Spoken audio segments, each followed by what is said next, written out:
Barron walked through the quiet park, his thoughts racing, though he kept his demeanor calm.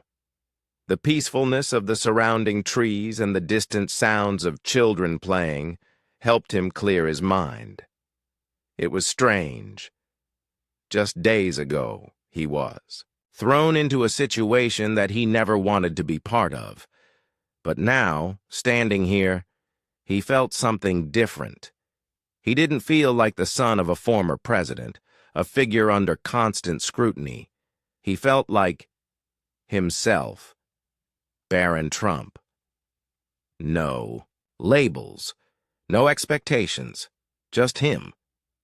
The world had watched as he calmly responded to the journalist's taunts. What had started as mockery had ended with his words resonating in ways he hadn't expected. Barron hadn't planned on such a powerful impact. But perhaps that was the beauty of it. He hadn't tried to control the moment. He had simply allowed himself to be true. As he walked, people glanced at him, some with curiosity, others with respect. He wasn't sure how to feel about it. The media frenzy had died down, but Barron still noticed the subtle shifts in how people looked at him. Just a few days ago, he was invisible to the public eye, relegated to being the quiet child of a polarizing figure. Now he was seen, but for reasons beyond his name. He turned down a quieter path, away from the crowds. It was a path he'd taken many times in his life, usually when he needed to clear his head or think things through. This time, though, he wasn't escaping from anything. There was no need. The uncertainty of who he was seemed to be dissipating. Barron felt a presence behind him. A man, about his father's age, was approaching, walking briskly. He had a well-groomed appearance, dressed in business attire, carrying a briefcase. As the man drew closer, Barron saw him look over, recognition flickering in his eyes. The man hesitated for a moment as though unsure how to approach. "Excuse me," the man said, his voice polite but curious. "You're Barron Trump, right?" Barron nodded but didn't say anything at first, giving the man space to speak. "I just wanted to say—" The man paused, as if carefully choosing his words. "What you said the other day. It really spoke to me. I know a lot of people have opinions about your family and about you, but I think you handled that situation with a level of grace and maturity that not many people, especially your age, would have been able to do." Barron looked at the man, surprised by the sincerity in his voice. The man smiled, but it was a soft, genuine smile. "I just wanted to thank you. I think a lot of people were too quick to judge you, to judge all of you. But hearing you speak for yourself, calmly and thoughtfully, it made me rethink a lot of things." Barron didn't know what to say. This wasn't a conversation he was used to having. He had spent years in the background, watching his family get praised or criticized, depending on the situation. But this felt different. He hadn't expected a simple exchange like this. "Thank you," Barron said, his voice steady but thoughtful. "I didn't mean to make a spectacle of it. I just said what I believed." The businessman nodded, his eyes reflecting a certain respect. "That's all anyone can do, right? Just speak your truth." Barron smiled faintly. "Yeah, exactly." The man tipped his head, offering one last glance before walking away, disappearing down the path. Barron stood there for a moment, watching him go. He felt something shift in him, something subtle but important. Maybe it was a sense of purpose. Or maybe it was the realization that he could define himself in this world, outside of the shadow of his father's name. The rest of the afternoon passed in a blur. Barron didn't feel the need to hurry back home. He wasn't running from anything, and he wasn't trying to escape into the comfort of a familiar place. For the first time in a long time, he was simply allowing himself to be. When he eventually returned home, his mother was waiting in the kitchen, preparing a simple meal. She glanced up when he entered and smiled, but it wasn't the usual smile. This one carried with it a certain understanding. She didn't say anything at first. She didn't need to. Barron could see it in her eyes. "Do you feel different?" she asked, her voice soft. Barron thought about it for a moment before responding. "I think I'm starting to understand who I am, Mom. Not who people expect me to be, but just me." Melania nodded, the smallest hint of pride flickering across her face. She set the spoon down on the counter and walked over to him. "It's a big step, and it's not easy. But you've always had that strength, Barron. You just needed to believe in it yourself." Barron met her gaze, something settling within him. He didn't need validation from anyone else. He didn't need to prove himself to the world. He had already spoken his truth, and for the first time, he felt like it was enough. Over the next few days, Barron was still the subject of media coverage. But now, instead of mockery, there was respect. News outlets re-aired the footage of him standing tall in the face of the journalists' mockery, replaying the key moment, where Barron spoke about standing firm in what he believed. It wasn't just his words that made an impact. It was the way he said them. There was an honesty in his delivery, a quiet power that made it impossible to ignore. Some pundits on television continued to criticize his silence over the years, claiming that he had hidden behind his family's fame and never made an effort to speak up. But as more people listened to Barron's words, they started to understand that silence didn't mean weakness. In fact, it was the opposite. His silence had been his shield, his way of protecting himself from a world that was constantly eager to judge him. But when the moment arrived, Barron had spoken not out of necessity, but out of his own belief in the value of honesty. Barron sat in front of the TV one night, watching a round-table discussion about the incident. The pundits, once skeptical, were now considering the broader implications of his words. One of them, a well-known political analyst, spoke with a sense of admiration. "I've been critical of Barron and his family for years," she said, adjusting her glasses. "But I have to say that young man displayed a level of maturity today that I honestly didn't expect. He's not just the son of Donald Trump, he's someone who has the ability to define his own path."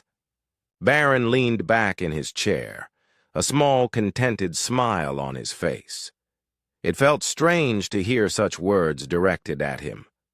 But they were words that mattered, because they acknowledged the person he had always been, even when the world refused to see him. He wasn't just the son of a former president anymore. He was Barron Trump, a young man with his own thoughts, his own voice, and his own life to live. The world could keep talking, but Barron knew one thing for sure. He would always speak for himself, and from there, Barron would continue his life, never seeking attention or fame, but always staying true to the values that mattered most to him: quiet resilience, integrity, and the belief that the truth could always be found in silence. Days passed, and while the media frenzy had calmed down, the ripple effects of Barron's response continued to reverberate through the public. What had started as a mocking moment on a busy street had become a defining moment in his life. Barron had never sought attention, and yet it found him. People, especially in his circles, started to view him differently, more thoughtfully, more respectfully. That morning, as Barron sat at the kitchen table, he felt the weight of the change. His mother Melania was sipping her coffee across from him, quietly watching him. Her gaze was not one of concern, but of quiet understanding. Barron had always appreciated the silence between them. It was never uncomfortable. He leaned back in his chair, gazing out of the window at the morning light filtering through the trees. He had always been the observer. Even in school, he had been a silent presence, studying, listening, analyzing. But now, the world had given him a reason to speak. He wasn't just the invisible child of a public figure. He was someone who could articulate his thoughts, who could make a difference through words. "Do you think I did the right thing?" Barron asked, his voice soft but steady. Melania put down her coffee and studied him for a moment before answering. "I think you did what was true to you. There's no right or wrong in those moments, only how we choose to act. You spoke with honesty, and that is something that cannot be taken away." Barron nodded slowly. Her words always had a calming effect on him. He had spent so much of his life in the background, letting his parents take the spotlight. But today, he realized that he too had a voice, one that wasn't defined by the shadows of others. The days that followed brought a mixture of quiet reflection and public acknowledgement. Barron had never been one to seek validation, but the shift in how people regarded him was undeniable. Even those who had once criticized his family found themselves reassessing their views on him. A young man who had spent so many years as a figure of speculation was now showing a side of himself that was authentic and unafraid. It wasn't long before Barron found himself in another unexpected situation. While out at a cafe with his mother, a reporter, someone he recognized from the earlier incident, approached him. The reporter seemed hesitant at first, but he quickly gathered his composure. "Mr. Trump," he began, "I just wanted to apologize for how I behaved the other day. It was unprofessional, and I didn't give you the respect you deserved. Your response was unexpected and refreshing. I wanted to thank you for speaking the way you did." Barron regarded him silently for a moment. He was used to hearing apologies, but there was something different about this one. The sincerity in the reporter's voice was palpable. "I don't hold grudges," Barron said quietly, offering a small, appreciative nod. "Everyone has their own way of seeing things. I just wanted to make sure I was seen for who I am, not just who people think I am." The reporter looked at Barron, perhaps surprised by his composure. There was a moment of mutual understanding between them, an acknowledgement of the unexpected shift that had taken place. Barron hadn't just stood up to one person. He had challenged a whole narrative about who he was. The conversations about Barron's response continued to swirl in the media, but now they were framed with a sense of respect. He was no longer just a footnote in the shadow of his family's politics. He had emerged as a voice that commanded attention, a young man who wasn't afraid to speak his mind. It was not lost on Barron that some people would never truly see him beyond the lens of his father's political career. But that was no longer his concern. He had proven to himself that he could define his own narrative. He had spoken up when it mattered, and in doing so, had found a part of himself he hadn't known existed. But there were still moments when the weight of everything felt heavier than it should. He found himself alone in his room, scrolling through social media posts, some praising him, others questioning his motives.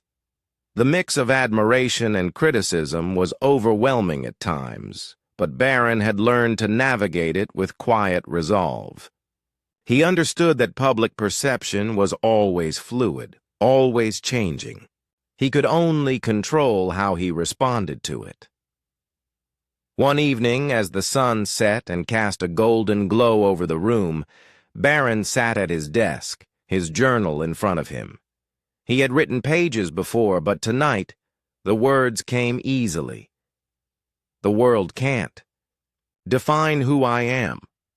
Only I can do that. It's not about proving anything to anyone. It's about speaking the truth, even when it's uncomfortable. It's about being seen for who I truly am, not who others want me to be.